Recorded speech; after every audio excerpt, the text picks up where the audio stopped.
been told that it's bad luck to who's the Irish lady? It's good luck to have good sailing. I've got a lot of Irish. I'm allowed to do an Irish accent. Although I've been told that I did do a Scottish accent. I got told off to do that, but my mum's Scottish.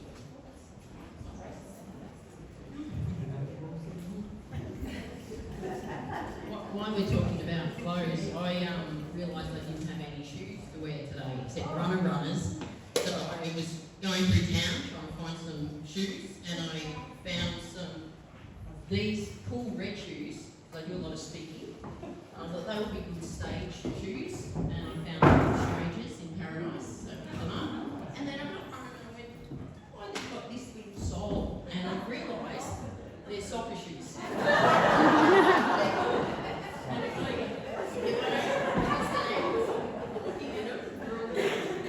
Can you tap that? Like maybe Irish dance. Yeah, well. Is everyone ready for the Irish dancing? Yeah. You got to stay to the end for that. We might make a start. People coming in, but Should we shame them? Shame the latecomers? just everyone really look at them when they come in. Just, it's like we all laugh and then stop talking and look at them. Hang on, get ready to laugh. I could really embarrass them. You ready? Yeah, okay. Welcome.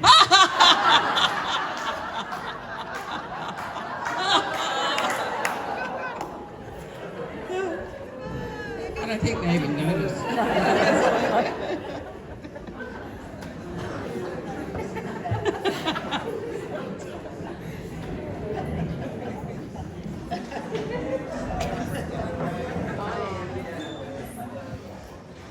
Okay, we may actually make a start. My name's Gabrielle Dolan. I am a semi-local, I think. About 14 years ago, we bought a house out at Cuttagee, and ever since then, we're dividing our time between Melbourne and this beautiful place on earth. How many more years do you reckon do I become a local? Julie said 30. 30? Yeah, I thought 30. I even thought that back around in part-time, it could be 60. But I am a speaker and author on real communication and storytelling. And talking about storytelling, I would like to acknowledge the traditional storytellers and owners of the land that we gather on today, the people of the Yuin Nation, and we pay our respects to elders, both past, present, and emerging. Can everyone hear? Okay. Yeah, right. Today is pretty much about creating a bit of a safe space for us to come and share stories and listen and learn. And we've got 3 panel that I will introduce shortly. But I believe that the smartest person in the room is the room. So it'll be really good. There'll be lots of opportunity for you to share your insights, your thoughts, your tips, techniques, whatever's working for you. This is what we're talking about and why this came about. It could trigger some, difficult emotions and memories, so just be mindful of that. Nicole and Magda will be hanging around afterwards. If people need any support, then that's available. So without any further ado, let me introduce our esteemed panel. Come in, there's heaps of spare seats around. I'll start at the end with Nicole Sadler. Nicole has had 30 years experience as a psychologist in an Australian Defence Force. She does look young. She's young. She started. She started in utero. My biggest challenge today is keeping that woman in the middle focused. I'm going to tell you that right now. Not going to happen. Nicole is also the CEO of Phoenix Australia, and Phoenix Australia is the Australian National Centre of Excellence for Post-Traumatic Mental Health. So she brings a huge amount of insights into that we'll hear about. The person in the middle, you may not have heard of before, Magda Sabansky. Now, Magda needs no introduction. She's an Australian icon. But I guess in relation to why she's here is that she is the ambassador of Phoenix Australia and got heavily involved in supporting communities affected by bushfire after the Black Summer, and did a tour with Egg Boy. I call him Duck Boy. Egg Boy. Did anyone see the Australian story on Magda and Egg Boy, and has been raising funds? So she brings a lot of experience from her work around communities. You may have seen Magda around town. Who's seen Magda around town? Yeah, she's been here for a few weeks writing her memoir. Oh, yes. Now, for some of you that have probably read Magda's first memoir, you might be thinking, why the hell does someone write 2 memoirs? Anyway, I found out that last night that Magda has actually had her gallbladder removed twice. So she clearly likes to do things on repeat. Yeah, and I didn't get it right the first time with the gallbladder or the memoir, so I had to Try it again. do it again. It can happen with the gallbladder, just by the way. Karen Phelps is my GP in Sydney. She'd never seen anything like it. But, really, come and see me afterwards. Anyone's got any gallbladder issues, come and see Magda. I know all of them. Our final panellist is Kelly Eastwood. She's a little local Bermagui icon. Kelly is the owner of Eastwood's Bermagui, and her kitchen was acquired by World Central Kitchen after the bushfires. And in 7 weeks, Kelly led a team of 270 volunteers delivering over 46,000 meals. First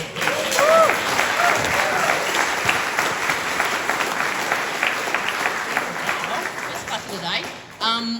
She was recently awarded the National Emergency Medal by the Governor-General, her and I think there was 35 others? 46. 46 others 47 altogether. altogether, so that's another amazing effort. And also recently won the Micro Business Award in the Bega Valley, so keep it going. Magda and Nicole are going, we never got a clap. She's got 2 claps already. Now, yes, Kelly was very, very excited to be sharing the stage with Magda, like very excited. Kelly is a massive Kath and Kim fan, as probably a lot of people in the room are. Kelly was so committed to the cause that in true Sharon Strzelecki style, she broke her arm playing netball a few days ago. I said to her, have you learned nothing from Sharon? Netball is a dangerous game. But what people don't realise is that actually Sharon and Kelly went head-to-head, one-on-one, and that's what Sharon did. A souvenir. Yeah. So, Magda, you've got the microphone, so we might start with you, because this was actually your idea. This whole event was your idea. So can you tell us why? Well, first of all, I actually came up here to do some trauma body work with a practitioner in Wyndham, and then I was staying, as Narelle knows, down in Rimbula. I was only going to be up here for 9 days, and it's just so gorgeous here. And then I've got mates, and I came up to Bermagui, and I am writing the second part of the memoir, and so I've stayed for 6 weeks. You know. But as I was getting around, it was really interesting, just, you know, going into shops, chatting to people. A number of people would say to me that they're starting to feel a bit anxious at this time of year, noticing the weather. If there's an ambulance, a fire engine goes by, you know, that it all sort of starts up. And I just thought, well, I happen to know a world expert she's very reluctant to blow her own trumpet, so I will do it for her. Nicole helped set the international guidelines for how trauma is treated globally. Phoenix Australia, of which I'm an ambassador, has been doing this work for 30 years, so they're the real deal. They deal with people who are war veterans, who are first responders, you know, police, people doing really hard stuff. So whatever information you're going to get from Nicole, it is completely trustworthy, and I think that's an extremely important thing. I was struck by what a lovely community you've got here, like really nice, really friendly, and I just felt like I kind of wanted to pay it back. So I just thought, we managed to find a day, and then I went in to see Kelly because I've got special dietary requirements, and autoimmune, don't get me started. And I just said to Kelly, what do you think about the idea of doing something like this? And Kelly, even with a broken wrist, is a doer, and Kelly and her team, she got Gabrielle on board, and we just thought, ideally there would have been more community consultation beforehand, but sometimes you just got to crack on and do it, while you can. And it's the right time, of course, because it's building up to the summer season, bushfire season, and I thought if there's any way that I can help, as Gabrielle was saying, we've been working together in various communities since the bushfires happened, because I was very of the view, I worked at a women's refuge, decades ago, and also I come from a family where there's a lot of intergenerational trauma, Polish on one side, Scottish, Irish on the other, and so that understanding of the sort of what they call the long tail of trauma, without wanting to talk any of ourselves into being victimised, to sort of understand the pulleys and levers that are working you, the things that are kind of that are not actually your nature, but that are a product of the adverse circumstances that you're facing. I feel like that's almost been my life's work, is to understand that, and whatever I've learnt to then pass it on. So, I'm far from an expert, but I know an expert, and here we are. Excellent. Here we are indeed.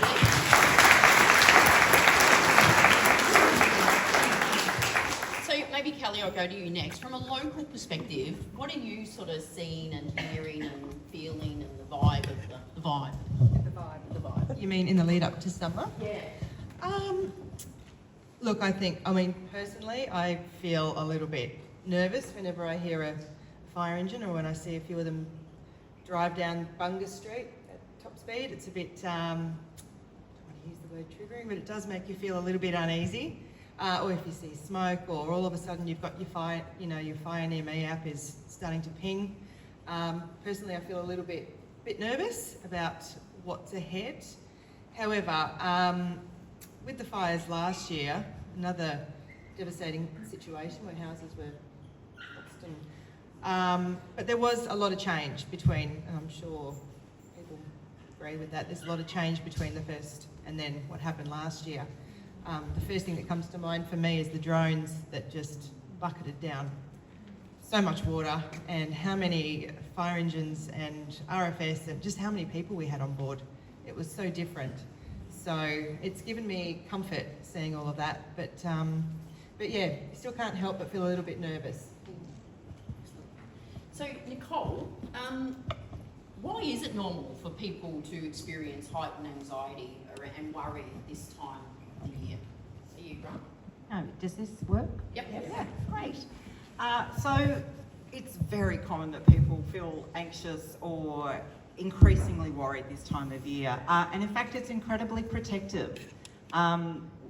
The whole emotions of or the reactions of sort of getting that fight or flight or freeze response, or the fight, flight, shite response, as I like to call it, it's there to protect us. It's telling us that there's something that perhaps we should be worried about, and we should be preparing to do something about it.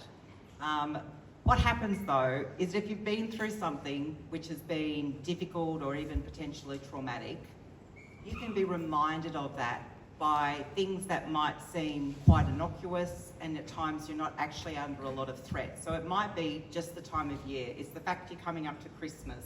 It is the hot wind. It is the fire engines. It's smelling smoke. It's just being reminded of all of those things.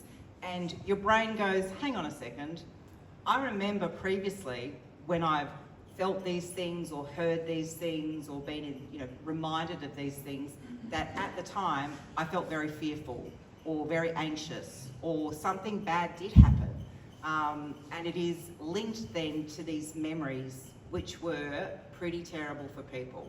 We know back in 2019 and 2020, most people were impacted either directly or indirectly. It was really difficult not to be. And so we do get reminded of these things. So it's common, and it's actually not a problem at all to be feeling sort of that heightened worry, a bit more, a bit more alert to danger and things like that. But you do need to monitor it. And it has to be that it's not starting to interfere with your ability to get on and do stuff. So if you're starting to find that sort of like the frequency and the intensity of feeling worried or doing checking behaviour or thinking about things or being reminded of things or running through memories or having dreams, if the intensity and the frequency of those are impacting your ability to get on and do the things that you're supposed to be doing, and you're finding that the frequency and the intensity is just not naturally dissipating, you need to try doing something different. You need to be thinking about all the different things that you can be doing to try to reduce those stresses. And often they'll just go away by themselves. Sometimes it's helpful to chat to someone, to chat to your friends, to chat to people who've been through something similar. Or occasionally you might need to talk to someone with a professional background. So there's lots of things that you can be doing to help prepare, which is what we're going to talk about today. I thought I'd throw it over to you. Does anyone want to share how they're feeling or at the moment, or what they're seeing or hearing, or have got a question? Just put your hand up and I'll come to you with the mic. And do feel really comfortable to have it's a conversation, not a lecture. There's so much information that each of you will have that could be really helpful to one another as well. The last year's fire came within 150 metres of the house we've just finished building. We'd only been in 1 week. Can everyone hear? Just Anyway, the fires and the fire brigade were fantastic. We had 6 firefighting trucks there fighting. It was great. We were up in Sydney, and yesterday I read that today was going to be hot, dry wind, and I said, we've got to get back.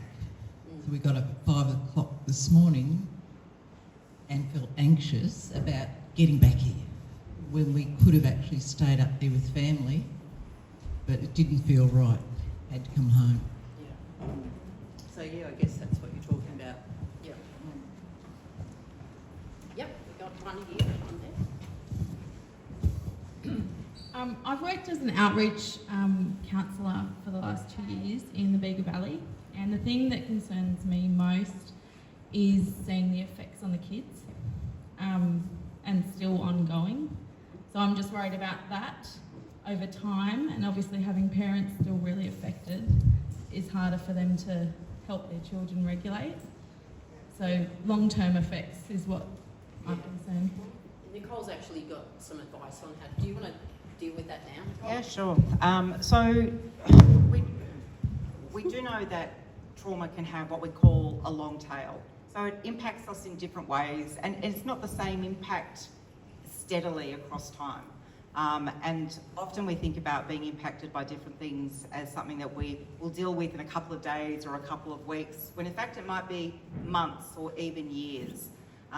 And we certainly see those impacts in ourselves as adults, but we also see them in children.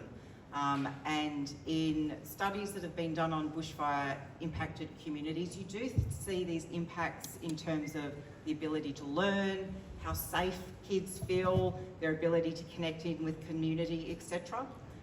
So it's really important that you are talking to your kids and anyone else that is expressing concern about fires, and talk to them about what your plans are. Acknowledge their concerns. Ask where the concerns are coming from.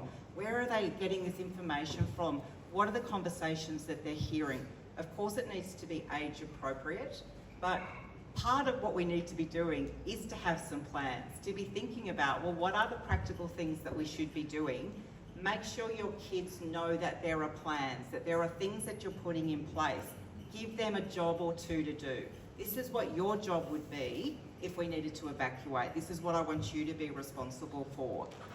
Then do all the stuff around helping them to manage their own anxiety. So things around making them feel safe, spending time with them, helping them to practice some coping strategies, which will be good for them as well as for you if you do go into another situation where you are impacted by something which is stressful.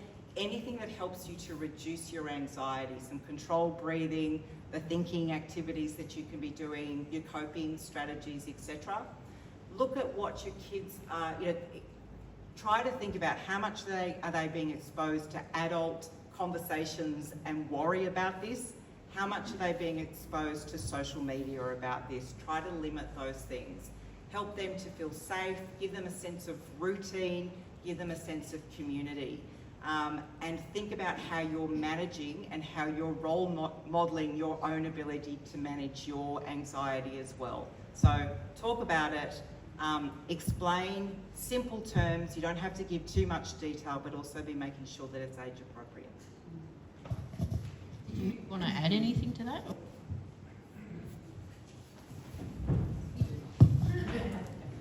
I guess my concerns are around parents' ability to support their children, because parents are still quite anxious and dysregulated at summer particularly, but a lot of the time, for some families.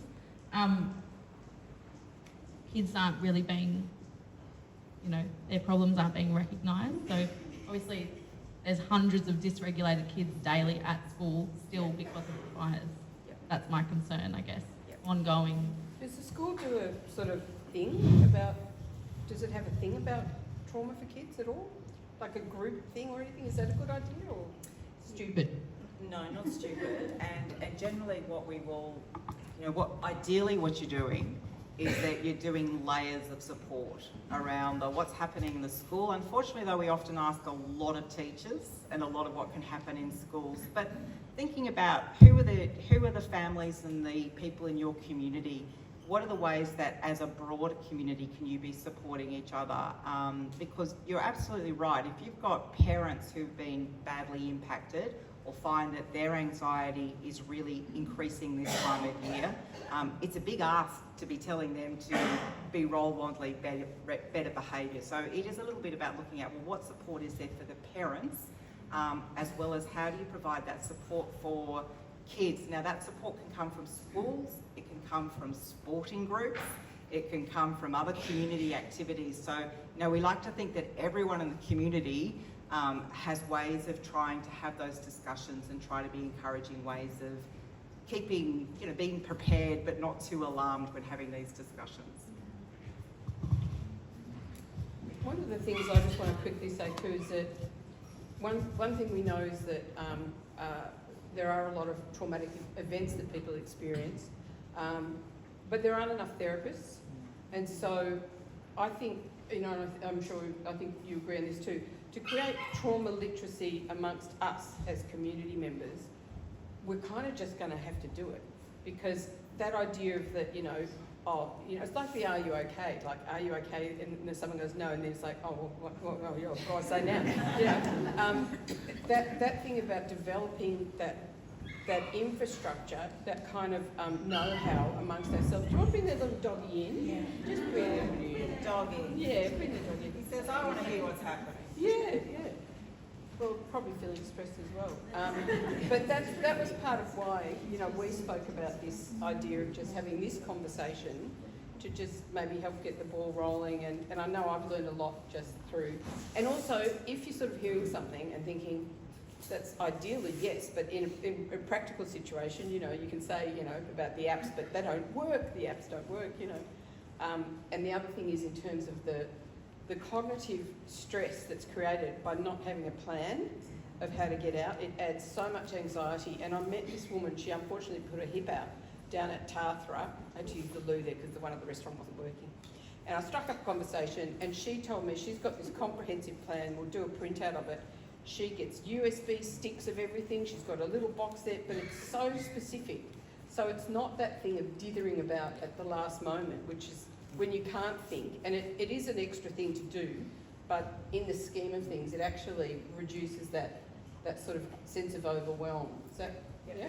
Absolutely. When you go into this fight or flight response, so being exposed to something which is potentially traumatic is basically when you're being exposed to something with either a real or perceived threat that I could be hurt, I could be killed, or someone that I love or care about could be put into that situation. And basically our brain just goes into overdrive into how we try to protect ourselves. We're not super good at making quick decisions or nuanced decisions, you tend to react with your big feelings like fear and anger, rather than being able to stop and think, okay, this is what I should do, and this is the plan, and this would be a good idea or a bad idea, which is why one of the most important things that you can be doing before a big event is having a plan. And that is a plan around what it is that you're going to do. Have it written out, because you don't want to be having that cognitive overload around going, where did we put those important documents? But it's like you'd go into training for a sporting event. Yep. You know, if you had any big event coming your way, you'd prep for it, you'd learn, you'd train, and the more you do things, the better you get at it. It's like, you know, people speaking in public, anything like that, when you initially do it, it's horrendous, and then eventually you just, you know, you learn through the doing of it. So to develop that trauma, rather the trauma sort of preparedness in yourself, you know, it sounds like an onerous thing, but it's better than being caught and then freezing, you know, because that's the thing is, what do you do if you freeze? Can you unlock that if you do freeze? Sorry, I beg your pardon. Sorry. Well, actually, my question is exactly what you're talking about. I'm curious to understand more about what being prepared means. We're a bit south of here and been through 6 evacuations in the 2 fires. Yeah. So, of course, it's logical that being prepared includes evacuation plans, it includes neighbourhood plans, it includes escape plans. But I don't feel as if we know much. Like, I learn a lot from musicians. I work with musicians a lot, and their performance anxiety has taught me more than my evacuation plan has about how to feel prepared. So I wonder what you could help us understand about that. So some of it is having those practical things, and they're the ideas that you will have within your community. But it is remembering that when you are put into those situations, you are likely to feel very overwhelmed. So what happens is that generally you start to make decisions and act in the middle part of your brain, which isn't the smartest bit of your brain. The smartest bit of your brain's up the front. And when we are overwhelmed or scared, we switch off the front part and we start working in the middle part of it. Like I said, The lizard brain, yeah. The lizard brain, the big emotions, the being reactive, the not necessarily making the clearest decisions. We often make decisions which are based on emotions rather than the right or wrong, or you're not playing chess once you've turned off this front part of the brain, okay? You're just doing big things, reactive emotions. And what you don't want to be doing is, if you're in a time when you're under threat, suddenly having that discussion around how will we decide if we stay or go? What is the tolerance that we have as a family? What are we going to do with the pets? When do we decide who's going and who's not going? Who in the community are we supposed to already also be thinking about? So one of the things that you can be doing is that you have a plan, a very practical plan. Think about, what did you learn last time? What were the things that would have been super helpful to have, like a doona when you get evacuated and you have to sleep in your car? More undies, yeah. So all of these very practical things, but I'd also be strongly encouraging you to have those discussions and make those plans with your families and loved ones around when do we go, when do we stay. Have those discussions around how will we make that decision, how will we have those discussions, not in the height of the emotions and under the fear, but having a way of having that discussion first of all. So very practical plans, have them written down, and do that thinking now. So what you're doing is that you're giving yourself a bit of a cognitive break, or a cognitive head start if you do get faced by a very difficult situation, that you're not then having to stop and have those discussions at the time. I'm sorry to keep interrupting, but my family, my Polish family, hid Jewish people all through the war. I'm talking about my fat Polish granny who looked like me. Like, this is, you know, invaded by Hitler. You know, my family all fought in the resistance. You've got a Czech family, you know, that sort of thing. And I've always felt like chicken shit because I'm such a physical coward. So I started reading a lot about courage and where it comes from, because people say to me, do you think you've inherited it from your family? And I'm like, doesn't look like it. But they've actually done studies with like fighter pilots and all those sort of things. Training is where they get their courage, because they're not having to guess each time. They've done training, and so they can just put a whole lot of stuff on autopilot and then be responsive to whatever's happening, because they're not trying to recreate and reinvent the wheel every time something happens. They've done that training. So it sounds like a boring thing, but that is the difference between the people who can cope with a completely overwhelming situation. Kelly, from a local perspective, what are you seeing that's happening that's helping people prepare? Okay, so there was a couple of get ready days at the RFS. I don't know if anybody went to that. Yeah, that's great. So there's that. There's also, something I found out through a bit of research for this event was what we're supposed to do if we are told to evacuate. Because I just assumed that we all would have to run to the surf club, and because that's pretty much what I did last time. But even though I think they've had some sort of upgrade over there, we're not to do that in Bermagui. What I was told was that we have to tune into ABC, and they will let us know where to evacuate to. So we've got to use ABC as a guide, and if you know what it's like, sometimes there's no internet, there's no power. We've all been through that. So the advice that I got was to get a little transmitter radio. I don't know if Mitre 10, Shona, did Mitre 10 sell them? Yep, with batteries, and so you've always got that on standby, and that's how you hear about what we're supposed to do. So I thought that was really helpful, because for me that also gives me comfort as well, because now I know exactly what I should be doing. Yeah, and spare batteries too. And spare batteries, yes, and cash. In case, because I think we all know as well that we've got one ATM in town and that went down. Cash, someone else petrol. said get a doona and just chuck everything in that, Yeah. and then put it in the car. We've got some questions. Okay, I'll go to. No, that's okay. I will. There's quite a few. My lesson learnt from last time was take a bowl of wine if you've been evacuated New Year's Eve. The other thing is, this really is just a start for you guys to continue this conversation with one another and cross-reference and all of that, and form subgroups or whatever you want to do.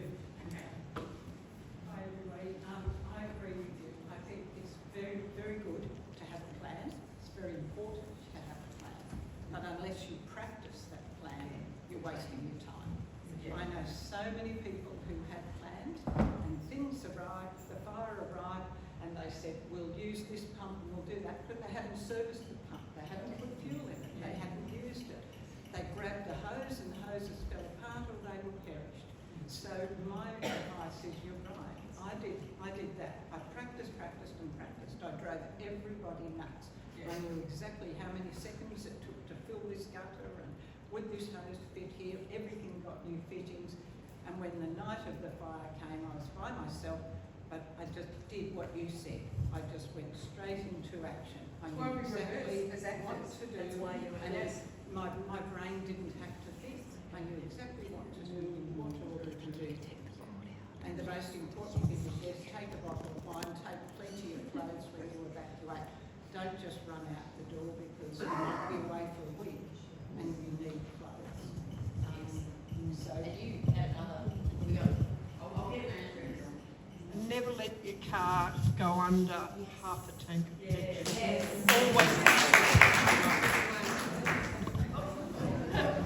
Always. Survived because of the 2 meals a day that came from there.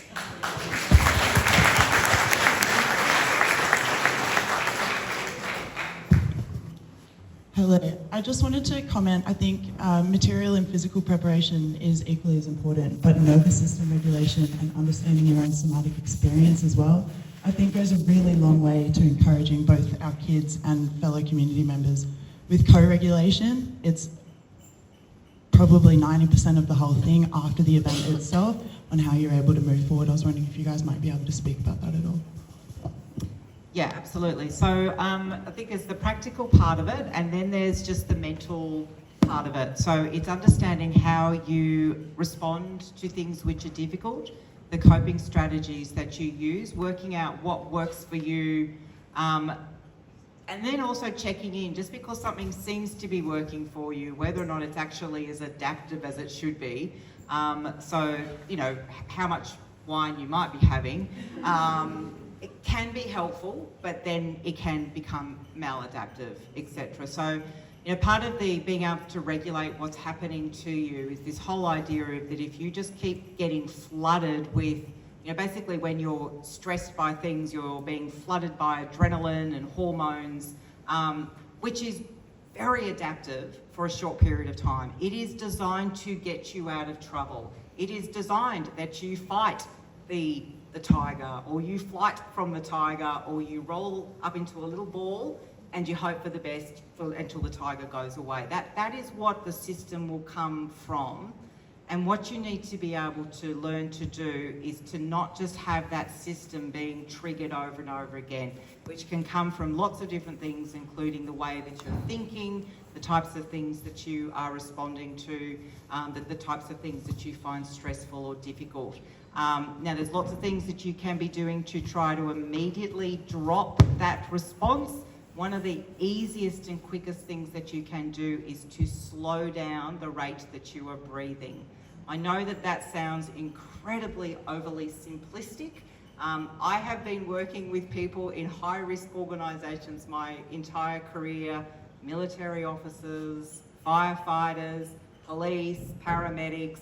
It is one of the first things that we teach people how to do is to reduce your breath rate, because what that is doing, it's interrupting that cycle around the response that you're having. Is that like a four in, 8 out, or can you show us a breath? So it's a little bit about, you know, people will work out what they're comfortable with doing, but it is more around the sort of doing the, making sure that, you know, you can practice that you're breathing in the right way, so that you're breathing, you pop your little, let me demonstrate. Pop your hands together, put them on your diaphragm.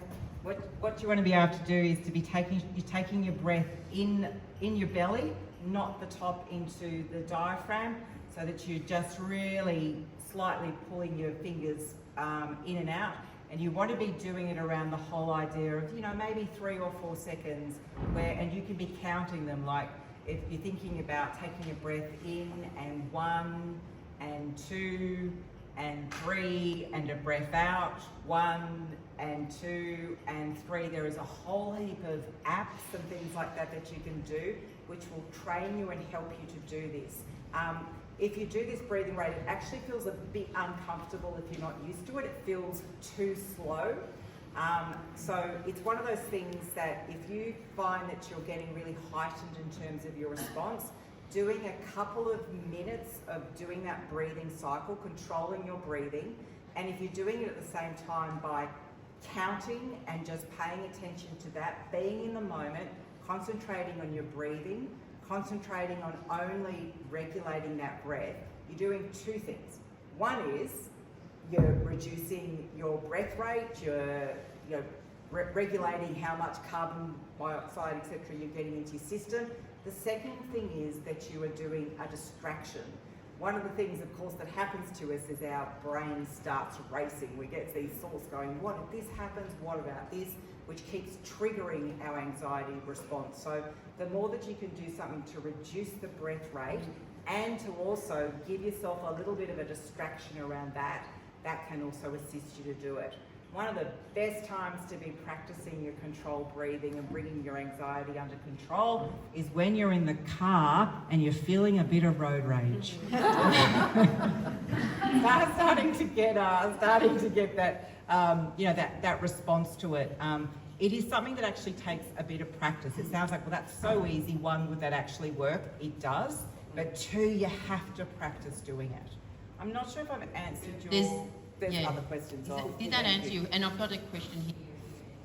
I can just quickly make a comment. The 444 breath is scientifically proven to actually relax your dorsal abdomen and to retire through your sympathetic nervous system. So that is great practice, not just when you're drinking, but even when you're just laying down.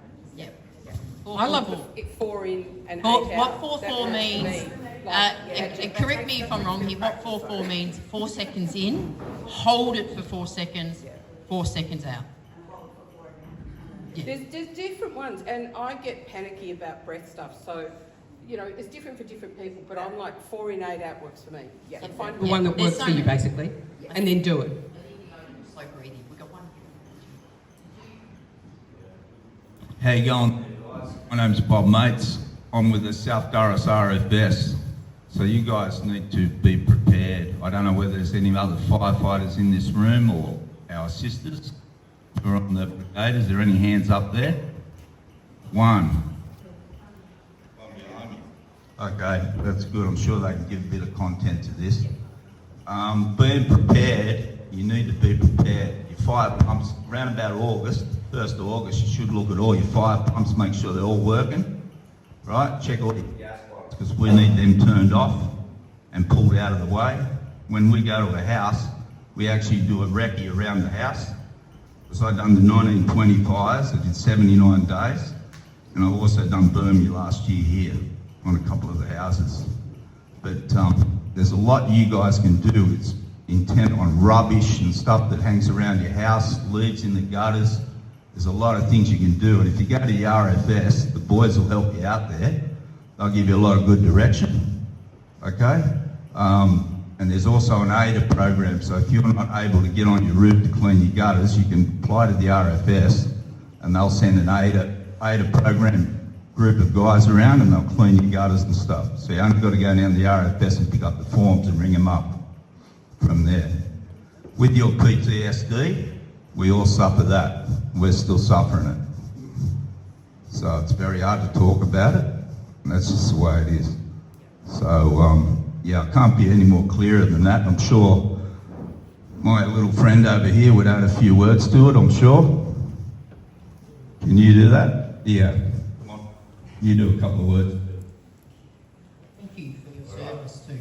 That's all I can say. You just need to clean your houses up. Make sure you're prepared in August. Because it can come anytime. If you've got to go, you need your little box, and off you go. ABC is good, but if you get told by a fire to go, go. Because we've had people before where they won't go, and they want to stay. And if there's one road in, right, no road out, we don't go in there. And that's just RFS protocol. Thank you. Hi, my name's Megan. I do emergency services response with Red Cross and have been involved in the Tathra, our fires, Northern Rivers floods, that sort of thing, and with psychological first aid. And what I think the planning is absolutely, yes, important. What I'm getting year after year is an understanding about people needing to really acknowledge their capacity to go through this again. Planning is important, yes, but when it comes, and anxiety, totally, I see that all the time, but some people block that until it happens, and then there's no acknowledgement of their capacity to go through that again.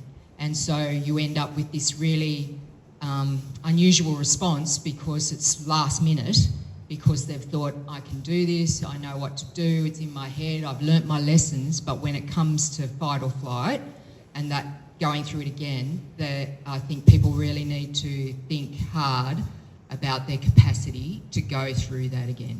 And if that's the case, then make, as part of your plan, just as soon as it happens, move away, because it's all, community is really important too. People have lost their friends in community. People have lost, not only through death, but also people have moved out because they they don't want to go through that again. And so they've lost that lifeline with others that have been through it. And I think it's really important for individuals to really take a good hard look and say, can I go through this? And if I can't, what am I going to do? They're such important points, and sometimes you just won't know until you're faced with something again. We talk about people being resilient, and sometimes having gone through something previously can definitely help you to feel like you feel that you're prepared, that you know how you'll cope with it. but sometimes it can make us just feel too vulnerable.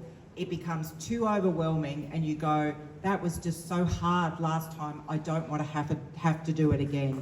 So having different ideas, being kind to yourself, being able to challenge each other around what may or may not be a good idea at the time, I think is incredibly important.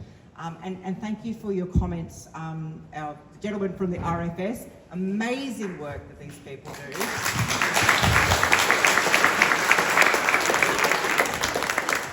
And it comes with a toll, a terrible toll on individuals and the things that they need to do. So it's about also supporting them to do their job, not asking them or putting them at greater risk than they need to be, is also incredibly important.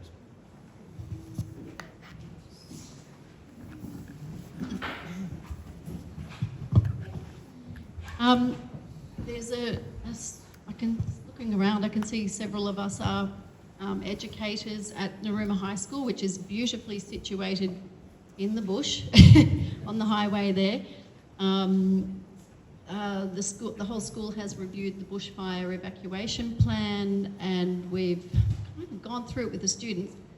Kylie and I in particular work in the support faculty with kids with very traumatic, complex backgrounds, and in particular we have kids on the autism spectrum in the class. So therefore we've been trained with that and the breathing and strategies surrounding that to support the kids. How do we, I guess, get the kids into the practice phase of rehearsing, say, evacuation plan without really freaking them out and hyping that lizard brain, stimulating that? Yeah, look, it's a great question, isn't it? And I think it is about talking through a plan as to why it's important to have a plan, why it's important to rehearse it, talking about the fact you're going to rehearse it, not over-rehearsing something, but also then using that opportunity of the rehearsal and to talk through the emotions of even having rehearsed something. What did that stir up for you? What did you start to get worried about? Anticipatory anxiety is a real thing, and it is a great opportunity to practice some of those skills as well. It is super hard to know exactly the right way of what's the right amount of preparation versus making people anxious. 5-10 years ago, we weren't sitting in community halls having discussions around trauma and thinking about preparation. So I think we're continuing to get a bit better at this. Have we got it all sorted out yet? No. Is there enough resources and training? No. But it is about, and it was the discussion right at the beginning, you're the experts on your community, on what works and what won't work, and what you learnt from last time, what was super helpful and what wasn't at all helpful. And some of that is just taking a bit of time now to remember those things and to inform the plan for this time. Does that mean it'll be a plan that will have no problems in it? Absolutely not. No plan survives the beginning of the plan, but at least it gives you somewhere to start from. Can I interrupt, put my little creative person's... Kids love to be entertained and they love making films. Is that I would hope that from this, maybe some people could exchange phone numbers. See if someone's talking about an issue that you go, I respond to that. Maybe we can all hang around just for a little bit after this and then just, all gravitate to whoever's got that thing. But maybe that could be a way to get kids in that makes it part entertainment, but it's also the learning process that because they have to activate their creative brain and tell a story about it, it will embed more easily. Would that help? Is that something? There's a whole...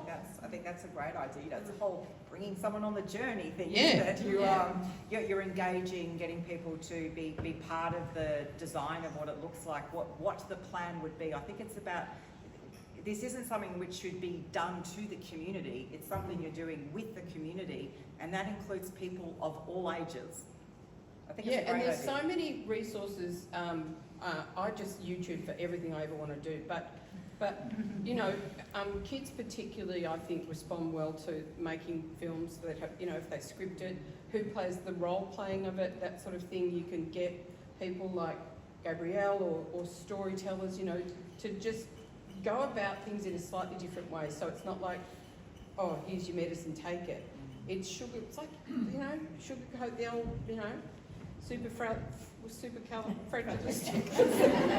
XBL. I need to get out of you because I can't even speak. We've got another question or comment here. I'm Marie from Milangandi, and I just wanted to ask one question. I evacuated 5 times, and there were many of us in the community that were concerned over one thing: the fire siren, the ambulance siren, and the police siren all sound the same. So when we evacuated, if we were in Merimbula and then we heard a siren, we automatically thought that it was the fire engine. It's stayed the same for all these years since. Is there any way that any of you girls can request? I know it's a big question. We've got the RF here. But if there was a chance to change the siren from the fire engine, because it's so important when you hear it, you panic and you look back. If you're in Merimbula, you look back to your property at Milangandi and you think, okay, is that my place on fire? Do I need to go? Where's the fire? It's still the same now, so I don't know. That's my request, if we could do that. In my childhood, everyone was different. Yeah. And as a child, you could recognise. Why did they change it? Yeah, we've got an expert here. Oh. They are different. They are different. They are different. Minorly, I don't know the difference. I'm inside the truck, I don't know. But they are minorly different. So we think they need to be more different. Yeah, maybe they need to be like Mr. Wiki. But my comment on that is, it's still danger whichever it is. If it is a fire brigade and you have to evacuate, so what, you drive away, you come back. And it's difficult that I think that being alerted to things when there is imminent danger is very different from that being something that keeps getting triggered each time you hear that siren. So you get that same reaction. The system, our alarm system is very useful. It's also a very, very blunt instrument. So it gets activated very easily by any reminders of those sorts of things. So some of it, unfortunately, finding that you do get really activated by those sorts of things is that it's about finding some strategies to quickly calm yourself. And it may be that that there is stuff that you can find online, or it may be that it's useful to go talk to someone if again, you're finding that it has a significant impact on your life. If you just find that it is something that you're sensitive to and each time it rises up those feelings for you, and it may just be as simple as going, I'm just going to check if it is something that I need to be concerned about, and if it isn't, I need to use my strategies to reduce that anxiety.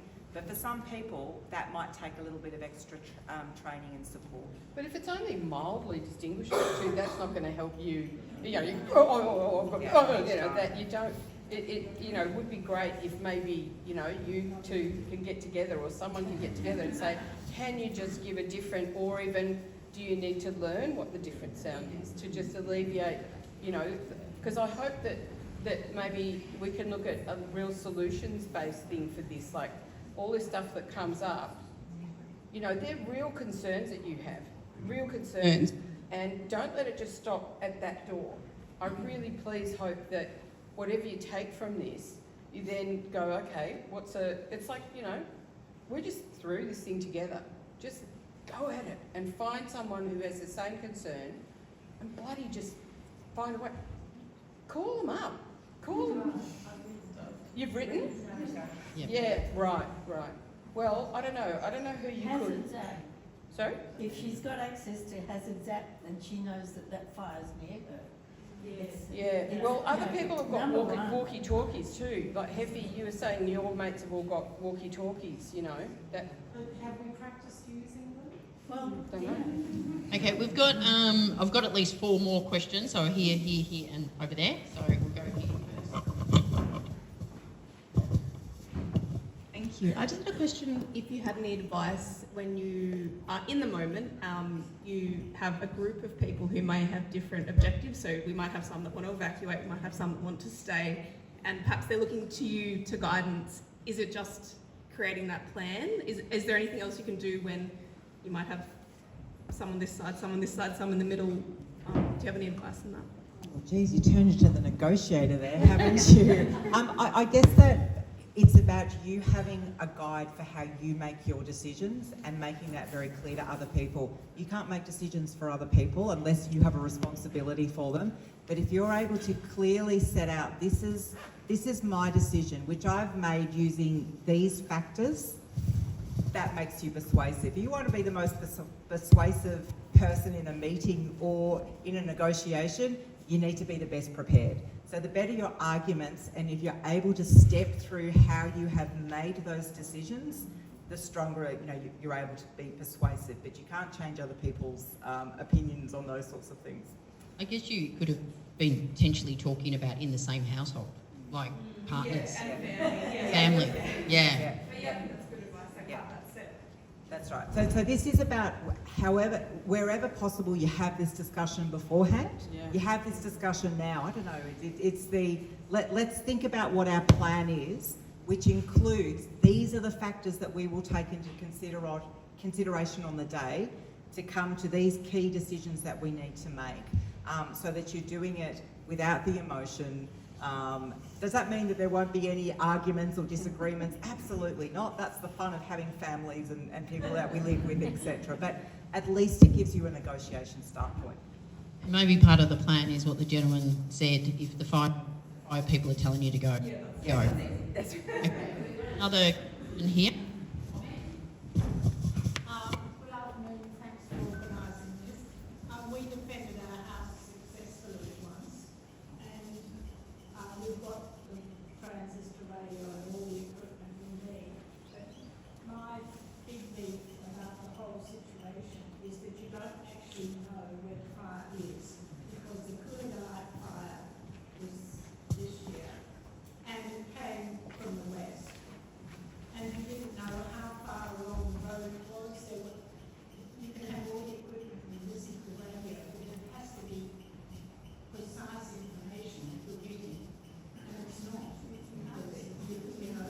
By the time we left our house, even though there were huge walls of smoke, we found that the fire had gone to the southern side of the river and the road. So it's, I don't know how we can hold that information that comes through. And I don't know if anyone in the community has any ideas about the. Yeah. So. Yeah. So I think that that's where, unfortunately, with disasters, often there won't be clear information. That they evolve very quickly, the circumstances change very quickly, etc. So it is about where are you getting your information from, and trying to get the best information that you can, but also accepting that many times you will need to be making decisions based on not great information and things that might evolve very quickly and may turn out to be not right later on. I think the part of the disaster reality that we need to be accepting of, they by definition tend to be unpredictable and poor information channels. Yeah, I have up there, don't forget. Just with trauma too, like the sirens and those, It's like, I can understand that they can send a trigger. my helicopters do it for me, but I think that's a previous thing. Even for me now, sunsets, the sunrises, moonrise, no matter what, it's got better, it's something that still triggers me to look. Like even this morning, 5 o'clock, you could see that red glow. I had to get up and look and make sure it wasn't a fire. So I'm not sure how long that lasts for, but as I said, it's got better, but it's harder. And also when you leave, and Thank you to the fire institute, they certainly saved us that that night. we were stupid enough to leave too late and got stuck at Corma Fire Shed. So we were well protected. You know, it was a pretty scary thing driving through the face of the fire stupidly. So, but yeah, so certainly doing things differently next time. But I'm just not sure how long those triggers go for. That my sister-in-law lost a house on Ash Wednesday, and she said it still feels like yesterday. So I think it's just learn how to deal with it, take that break, because you know not everyone else in my family is scared of every sunrise, which I learned to keep it to myself. Like every time, oh look, there's a fire. And one day I said, I can smell it. There was no fire. It was the red moon coming up, you know. But I just went into it, though I don't do that now, but it's just a thing. Also, when you're leaving, realise what you can put in your car, you know, and your family. Like I already had 5 family members, my dog and 3 cats in a cage, so they came. I saved 5 dogs going from my house on the corner on the highway, very close to the fire station. I chucked 5 other dogs in my car. So you just, yeah, you might have to help somebody else. We lost everything, it was flattened. You know, I was very sick at the time, so I couldn't carry things, so the wrong box was taken with the USBs and everything. You just have to learn that it's people and life that are more important. And though, you know, I was a hoarder and everything's got, you know, but when it comes down to it, I'm so glad that I could still chuck those 5 animals in my car as I went around the corner. So, yeah, thanks. And thank you for sharing that story. Memories, the strongest memories that we have are tied to our strongest emotions. So our happiest days, the days we were most scared or most sad or most embarrassed by something, we tend to remember things in highlights, and we will be reminded of those things throughout our entire life. And you don't want to be losing those memories. So will you always be triggered? I mean, trigger is a bit of a difficult word, by those things? Probably. What you need to be really mindful of is when you start to avoid things because those memories or the feelings associated with those memories are too upsetting and too overwhelming. So, you know, that's the avoidance behaviour that we start to see when people do start to experience things like post-traumatic stress disorder, and that's then what starts to significantly impact people's lives. When they find that the way that they're feeling, thinking, behaving has changed so significantly that they can't meet their responsibilities or at home or at work or with their families. So the fact that you get up and you see a sunset or a sunrise and it makes you feel a bit of anxiety or the reminders, but you can do something to self-soothe, to bring those emotions down, to reassure yourself, you can share that. I think that that's just all perfectly normal.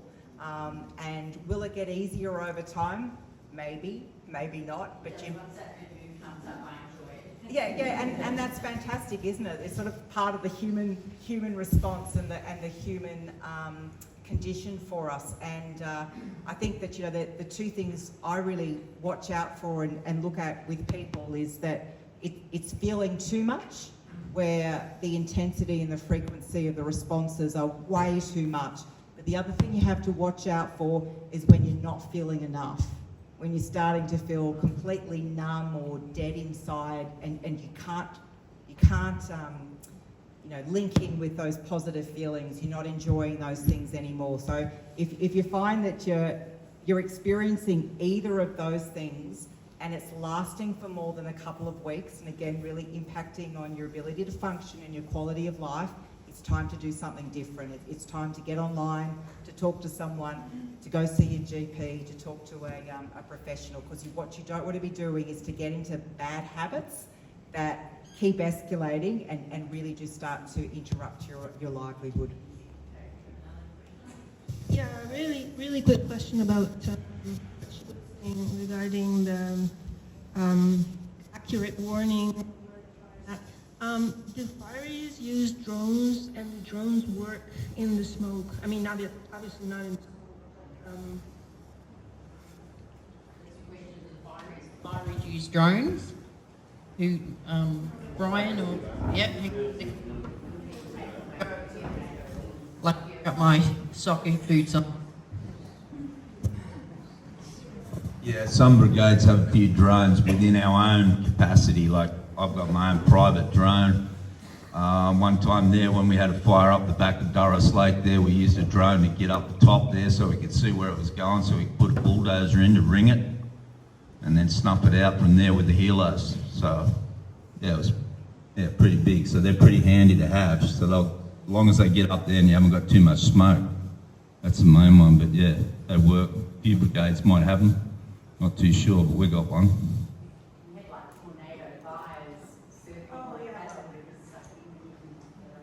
Can I suggest suggest, I think maybe a good thing might be, we're filming this, and afterwards it might be a good idea for someone to do a transcript of it, pick out what the main issues are, so that you don't feel like this is a dead end for any concerns that you've got, and then, you know, put on Facebook or whatever what the key issues are, and it seems that it's things like getting accurate information and proper warning, so that there's one thing which is like they're just being triggered by stuff, but there's a should I worry or should I not? Should I worry or should I not?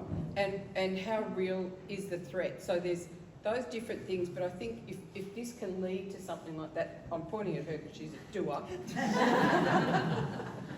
Does that sound right?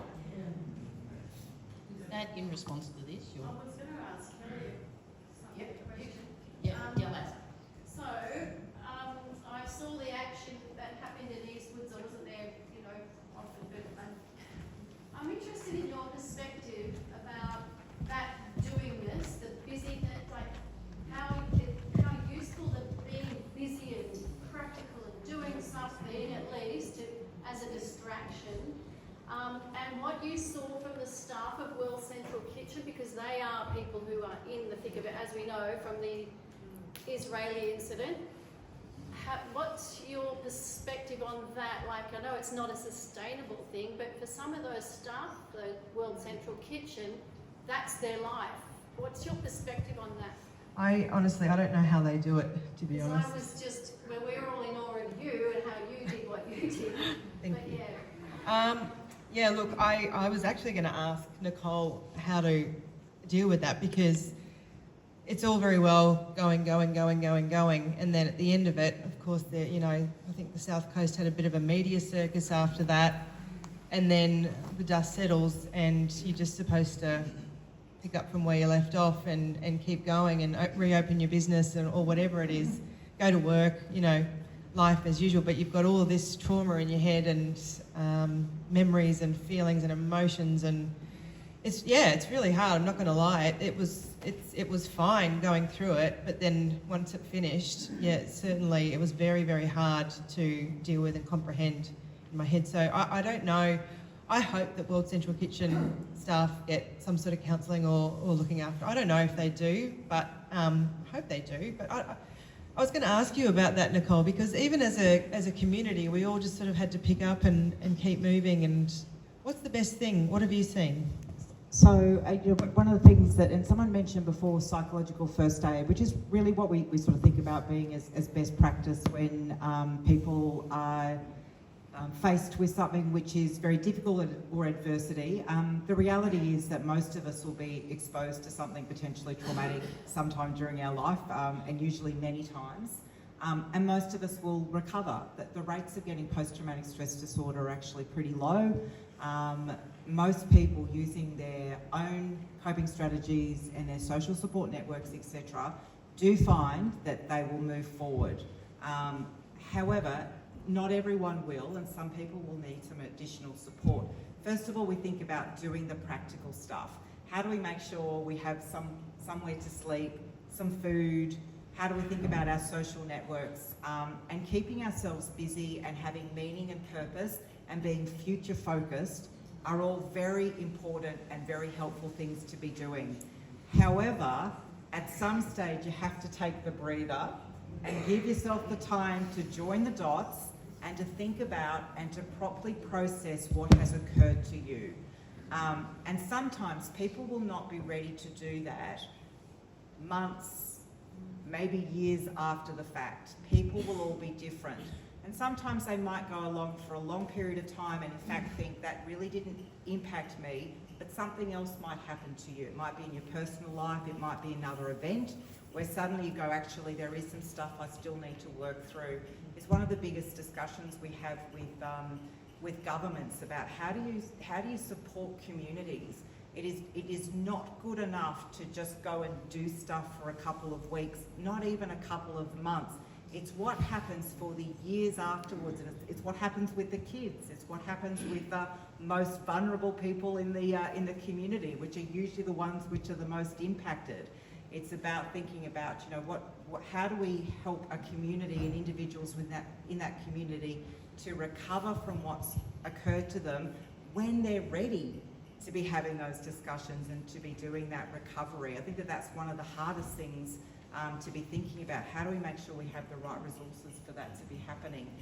And a lot of that will occur from the community. Lots and lots of the research tells us that the biggest impact that you get in terms of supporting people before a trauma, during a trauma, and after a trauma is the quality of your social support. It's not about having to have lots of people in your life or friends. It's having at least a few people that you can trust and rely upon to help you with physical things, but to also sit with you and talk to you about the difficult things also. We've got time, we'll get to you, but there's a very patient person waiting. Hi, my name's Ella, also welcome to Paradise. It is paradise. It really is. Very good news. I It's just on wanted from to Melbourne. yeah, anything's paradise. I just wanted to reiterate the strategies that you mentioned before, Nicole. I've just come from doing 5 weeks intensive treatment for PTSD. I literally just got out 2 days ago. So this is my first social gathering. But I want to say, like, there's something that has really helped me through a lot of triggers is writing about it.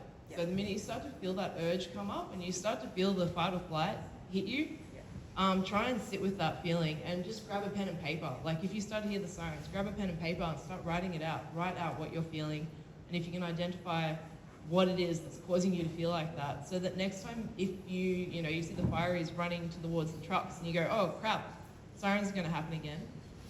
Get prepared and try and catch yourself in that moment before you go down that path again of that same trigger, the fight or flight, and you can't figure out what to do.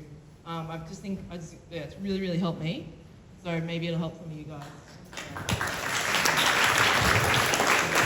I've got one here and a few more at the back. We're running out of time, but we'll keep going. Okay. Thank you. My name's Sue. One of the things that I find most difficult about this is processing trauma from the fires at the same time as acknowledging the fact that it will happen again. So what I'm wondering is how if you could reflect on this, how do we, I suppose it is about adaptation, but how do we kind of carry forward into the future knowing that this will happen again, probably, possibly this summer, maybe, we don't know, I have a sense of dread. But we know with climate prediction that this is a certainty. It's not actually going to be way on down the track. It's such a great question, and as I say, 5 years ago we weren't having these discussions, and nor were we having discussions around cumulative trauma. So we're seeing a disaster happen in the wake of other disasters, whether that's a bushfire or a flood or a drought or other things that happen in a community, etc. So this whole idea about, previously I think that it was more, it won't happen very often, so we'll just deal with it at the time. We're now saying that preparing for it, having these types of discussions is just as important as the what do you do afterwards. I'd like for there to be more investment in this at a government level, but it is really about the bringing together the community to be saying well, what happened last time? The reflection on, you're not in the same space as you were last time, you've learnt things. Hopefully there are some changes as infrastructure. We certainly heard some stuff from the RFS representative up the back about things that can be done, practical things. So it is about those decisions around, or reminding yourself, what did we learn from last time? One of the things as humans that we tend to do is that we love to deny. We love to just ignore and not worry about stuff. So it's very easy to just put off thinking about them, particularly when it is linked to uncomfortable feelings and things that have stirred up stuff for us. We would much rather just hope it never happens again. So any engagement in practical planning is really helpful. I think too, those things of understanding yourself and your own tolerances, it is okay for it to be too much for you to make decisions or to change where it is. Is this where I want to be living? Is this when and where do I make my decisions around what I do during a bushfire season? Often what we'll see in a community after a disaster is, first of all, everyone's like, we're going to rebuild, we want to be here, this is the best thing for me. And then over time, you'll find that some people go, yes, that's what I want to do. But for other people, that's no longer the best plan for them. It's okay to change your plan and to change your mind. And just the point, just to connect in with, thank you for sharing your experiences too about going into treatment for PTSD. Well done for doing that. Not an easy thing to do. Really important that people are open to trying different strategies in different ways. Not all things will work for the same people, and they won't work for you at different times of your life. So being willing to try different strategies in terms of managing your anxiety, also super important.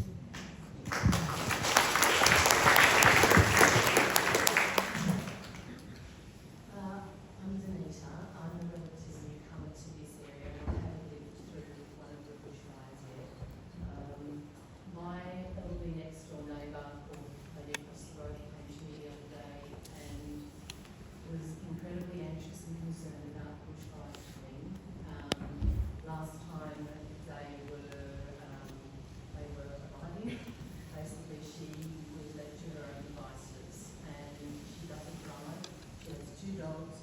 And she was very, very anxious and asked me if I would be willing to take her out to help her evacuate out of the place. That's one person. So I'm wondering, is there a registry? Is there a community understanding of those people who are vulnerable that they can let someone know? I just don't know how to go about starting something like that, or if there is already something like that available.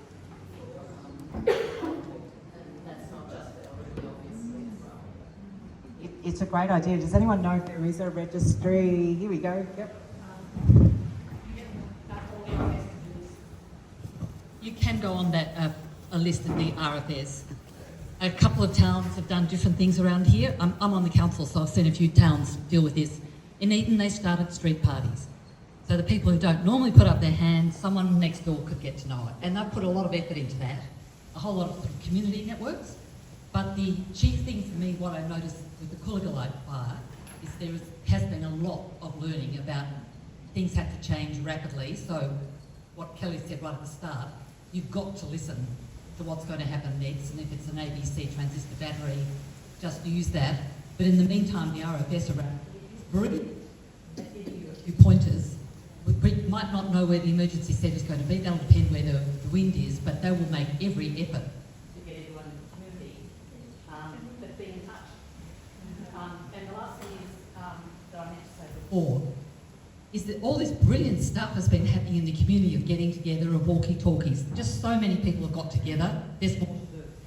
But if there's another big emergency, yes, we have to do what the RFS says, because they switch over to the fire management down at the emergency management centre in Bendigo, and they are directing people and emergency resources everywhere. It's a command and control model. You do what you're told, because I've got a lot more information. But in all the prep, it's up to us as the community to get ourselves ready for that thing, and somewhere in the middle.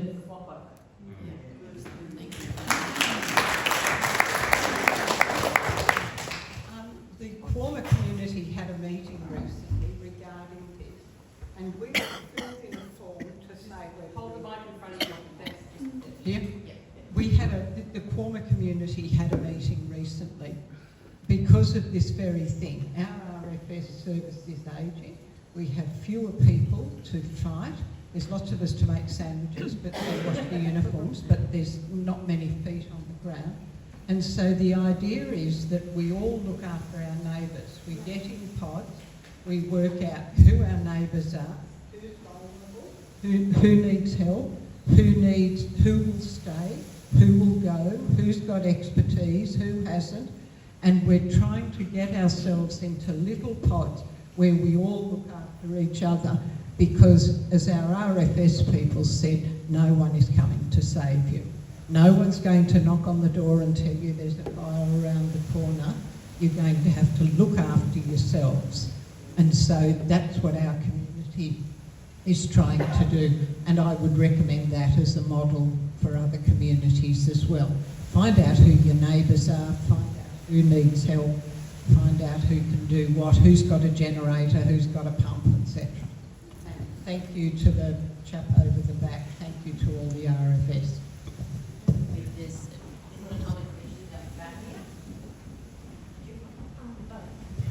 Actually, no, this is not necessarily a question. This is just a comment. I have bought my property in Bermagui a couple of years ago and have been absolutely amazed about the community down here. You are just amazing. I look at the CWA, what they've been able to do. The fact that you're even having this meeting today puts you ahead of so many other Australian communities. I'm from the Snowy Mountains. I know that there were 3 fires up where I am yesterday. There's been nothing like this in our area. I come from a farming situation. Unfortunately, they're very much an independent group of people and they don't know how to do the networking that you guys are doing right now, and I'm so proud of you. So congratulations. I think that's a lovely thing to share. I think just conscious of time, I said, and we'll all be hanging around, so if you've really got a question, but... I'm sorry I don't know your name. Okay. That's it. Lucky I've got my, again, my soccer shoes. We evacuated our place in Durras there. We had a core group of 16 firefighters, okay? And what we did, we had 26 other men and a few women that stayed behind. We got all of our old people out, took them all over to where it was burnt out before, over at depot, made sure they were all gone. And then we had a garbage bin system, okay? You put your yellow garbage bin out the front when you were home, right? And when you weren't home, you pulled the yellow garbage bin in. That way we knew exactly who was home and who wasn't home at the time that was staying there to defend. So it's not a bad idea.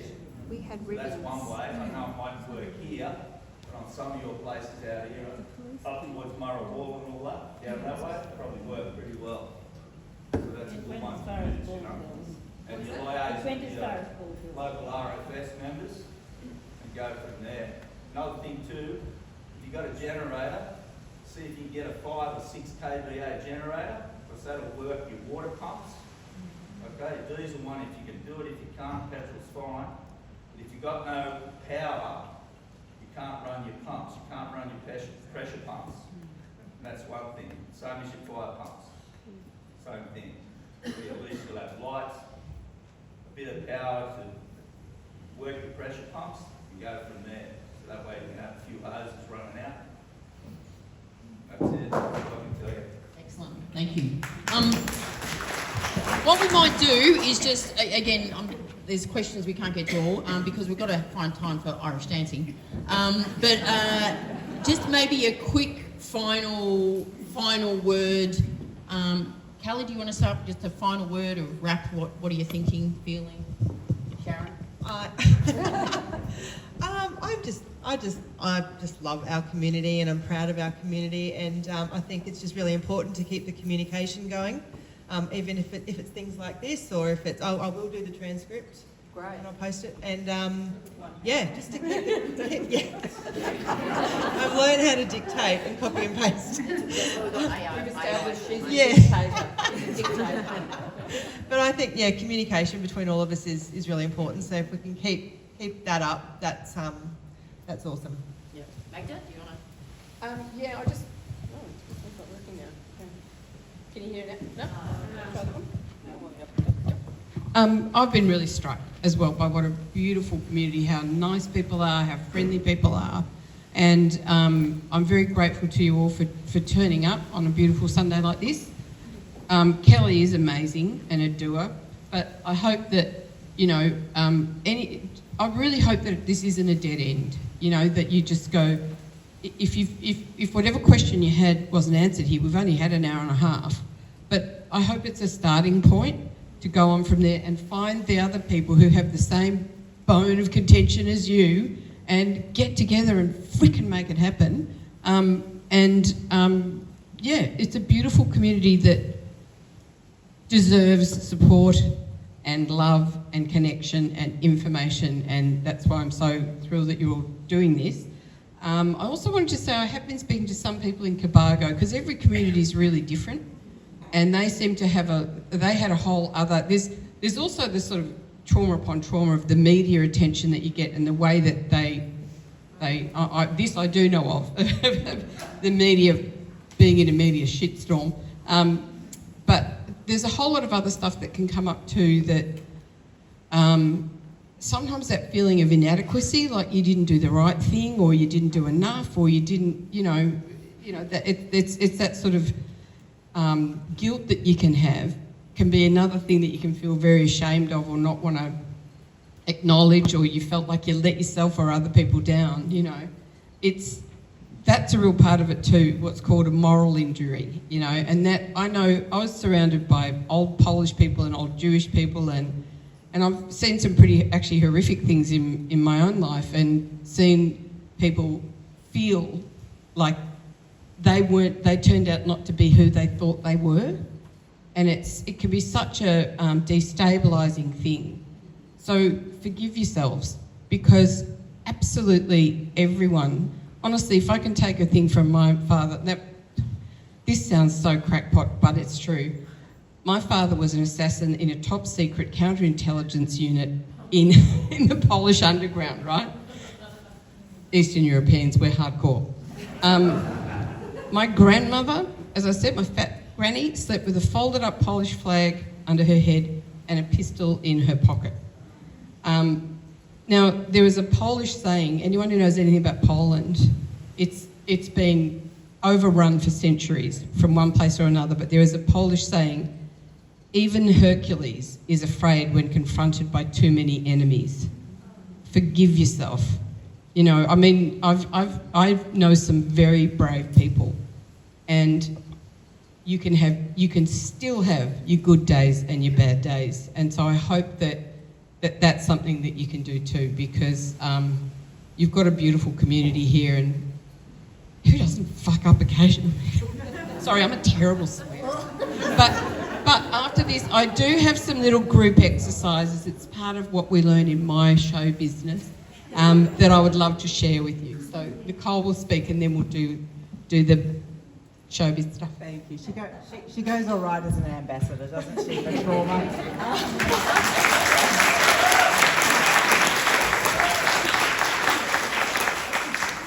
Look, thank you. This just warms my heart, the fact the community comes together and has these discussions and thinks about it. That's half the battle, is to be willing to have these. There's plenty of resources online. There's some great ones through Red Cross around practical things that you can go through, writing that list down, going through as a family what you should be thinking about. If you're concerned about the way that you're feeling, or someone else is that you're supporting, about your ability to cope, we've got some great resources on our website. I've got a few handouts up the front here. The last thing I would really encourage you to do is to think about who's not here in the room. Who are the vulnerable people? Who are the isolated people? How do you check in on them? How do you make sure that they're thinking about what it is that they should or that they could be doing as well? And thank you so much for coming out. It's just truly wonderful. Beautiful show. Okay, so I'm going to do the showbiz thing now, but I just want to say one other thing. It doesn't all have to be grim, does it? No. Like, you could have an annual bushfire celebration, could you? Like a bush dance, a bushfire dance. just to shake it up a bit. As I said, you look at the Poles and the Irish, and they've got great senses of humour. And to keep your sense of humour about things is, from everyone I know, crucial. But on that note, could we please be upstanding? We're going to do a few little sharing exercises, and then I promise I will Irish dance for you. Okay, we all just need to loosen up, loosen up, loosen up. Now, these are trust exercises that we do in show business, in the acting world. Now, in the old days before Me Too, we would actually lay on hands, but please turn to the person to your left. Don't touch them. Turn to the person to your left. And now, as if you're going to massage them, we get a rake, you get a pretend. And you just give the vibe. Don't touch them, because don't touch them, just get the vibe, relax, just get that reiki vibe going. Excellent. And now just the other side and reciprocate, please. Oh, no one's doing any touching. Oh my God. Don't touch. Oh, yeah, you touch daughter, that's all right. Okay. All right, and now we're going to do the ultimate trust exercise, right? Yeah, turn to the side again. And what you're going to do, and again, this is the Me Too thing, right? You're going to fall backwards, and normally the person will catch you, but because you're not allowed to touch them, you just got to fall back. No, okay, we won't do that. Okay. All right, I think we should promise Irish dancing. Now, before we do Irish dancing, we need a group photo. So group selfie. Thank you. Oh no. She is such a Sharon. Okay, everyone look like they've had a good time.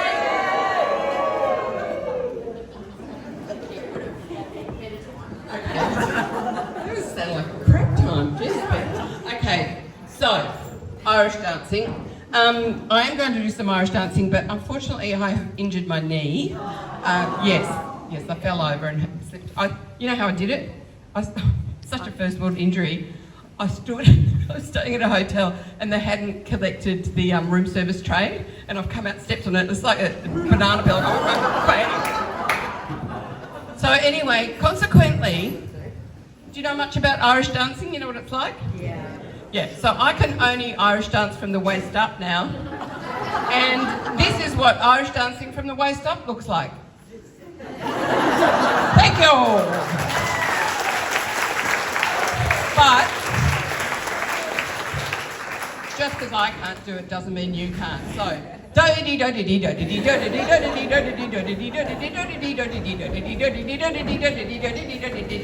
now all get in touch with one another.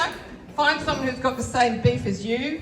Keep fired up about it, and who knows, maybe we can, if you get tangible action plans, we might be able to revisit this. Maybe I can come back and we can see if we can put some pressure on.